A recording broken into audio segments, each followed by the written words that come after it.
हमारी कहानी की शुरुआत 2 साल पहले होती है। उस समय एक आदमी था जो इतना जबरदस्त पावरफुल था कि कोई भी किंगडम, फॉरेस्ट, आर्मी या नेचर इटसेल्फ उसके सामने टिक नहीं पाती थी। वह नेशंस को ऐसे तोड़ता था जैसे वे फ्रैजाइल टॉयज हों। उसके लिए रूल्स का कोई मतलब नहीं था, क्योंकि वह डीमन किंग था जिस पर कोई लॉ लागू नहीं होता था। उसकी क्योटिक लेगेसी को आगे बढ़ाने के लिए एक एकेडमी बनाई गई, जहां उसके डिसेंडेंट्स और हेयर्स को ट्रेन किया जाता था ताकि वे माना को मैनिपुलेट करके ऐसे स्पेल्स बना सकें जो दुनिया ने पहले कभी नहीं देखे थे। डीमन किंग एकेडमी के पहले दिन हम मिलते हैं मीशा से, जो एक जेंटल और सॉफ्ट स्पोकन लड़की है।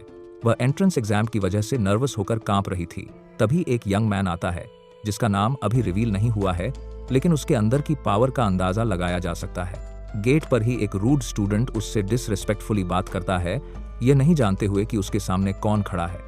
यंग मैन उस नॉनसेंस पर टाइम वेस्ट नहीं करना चाहता, इसलिए वह बस एक क्वाइट साय लेता है, जिससे वह ऑफेंडर फ्रीज हो जाता है और उसे रिस्पेक्ट सीखने का मौका मिलता है। एंट्रेंस एग्जाम में स्टूडेंट्स के बीच बैटल्स होते हैं। पहले मैच में हमारा प्रोटैगनिस्ट उसी लड़के से भिड़ता है।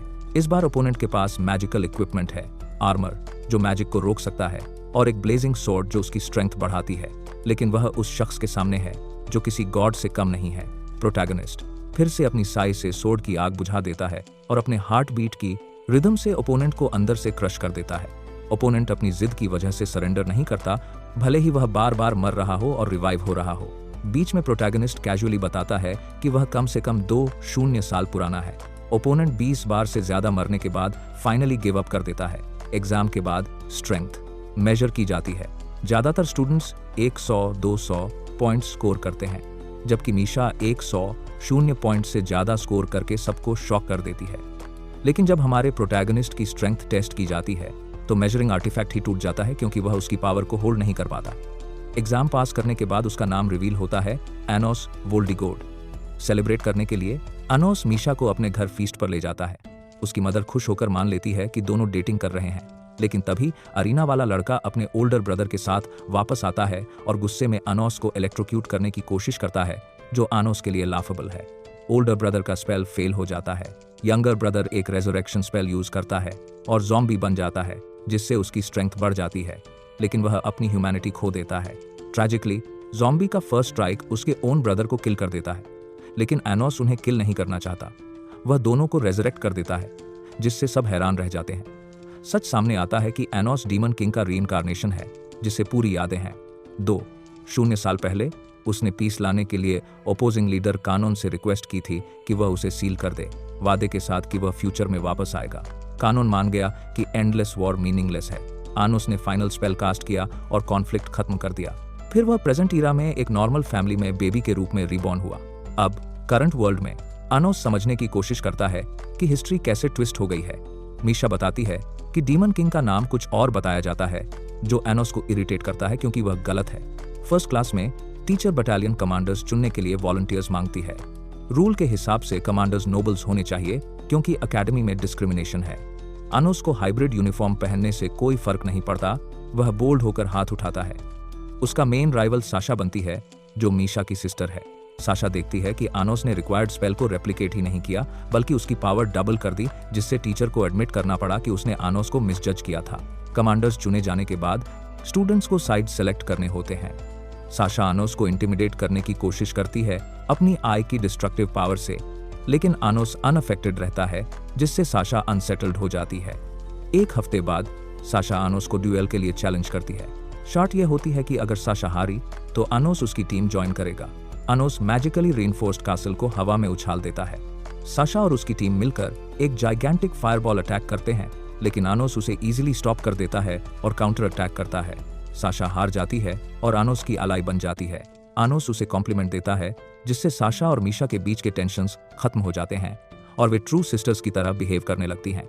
लेकिन फिर साशा अनएक्सपेक्टेडली आनोस को किस कर देती है, कन्फेस करते हुए कि वह उसकी अट्रैक्शन रेजिस्ट नहीं कर पा रही है, हालांकि उसे पता है कि मीशा को आनोस पसंद है। अगले दिन मीशा साशा के बर्थडे गिफ्ट के बारे में सोच रही होती है। क्लास में साशा आनोस के पास बैठती है, यह कहते हुए कि अब वे टीममेट्स हैं तो दूर बैठना पॉइंटलेस है। उसकी पूरी टीम एनोस की साइड मर्ज करना चाहती है, लेकिन रूल्स के कारण ऐसा नहीं हो पाता। एनोस को अनॉयंस होती है, क्योंकि रूल के हिसाब हर टीम में कम से कम 7 स्टूडेंट्स होने चाहिए और उसके पास सिर्फ 2 पावरफुल लोग हैं। तभी टीचर अनाउंस करती है कि 7 रॉयल अरिस्टोक्रेट्स में से एक क्लास विजिट करेगा। ये लोग डीमन किंग के ब्लड लाइन से जुड़े हैं और एकेडमी रूल करते हैं। लिलुनशंग, उन्हें एनोस को रिकॉग्नाइज करना चाहिए, लेकिन आने वाला अरिस्टोक्रेट एनोस को नहीं पहचानता। एनोस बिना डरे उसे रूड ग्रीटिंग देता है और उसकी मेमोरीज वेकअप करने की कोशिश करता है, लेकिन फेल हो जाता है। अरिस्टोक्रेट क्लास में फ्यूजन स्पेल सिखाने आया था, जो साशा और मीशा की फैमिली से कनेक्टेड है। क्लास के बाद वह एनोस से उस मैजिक के बारे में पूछता है जिसने उसकी मेमोरीज टच की थीं। वे रियलाइज करते हैं कि किसी ने हिस्ट्री ऑल्टर की है और डीमन किंग का नेम चेंज कर दिया है, साथ ही लोगों की मेमोरीज वाइप कर दी हैं। टीम एग्जाम शुरू होता है। एनोस का ग्रुप लेट होता है, लेकिन वह जानता है कि जीतने के लिए कासल के सेंटर में छिपी सेप्टर रिकवर करनी होगी।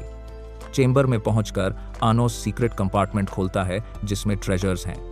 मीशा साशा के बर्थडे के लिए एक रोब चुनती है जो फ्लेम से प्रोटेक्ट करता है। सब ठीक लग रहा होता है, लेकिन अचानक साशा मीशा के चेस्ट में ब्लेड घोंप देती है।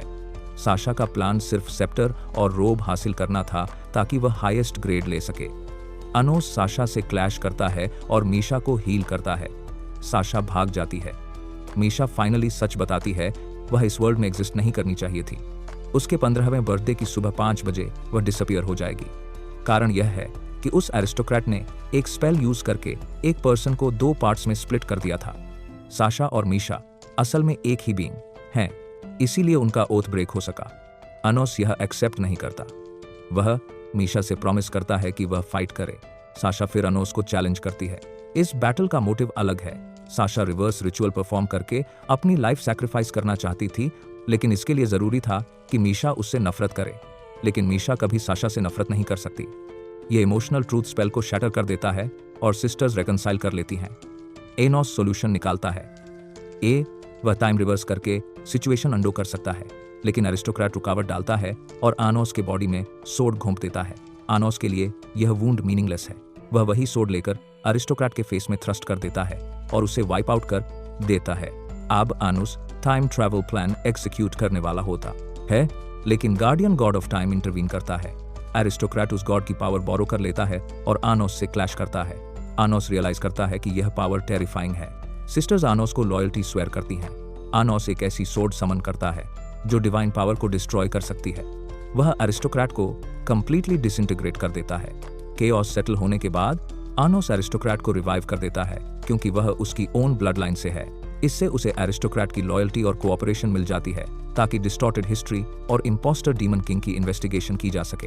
अब तक आनोस के अलावा सिर्फ 3 पीपल को यह सच पता है।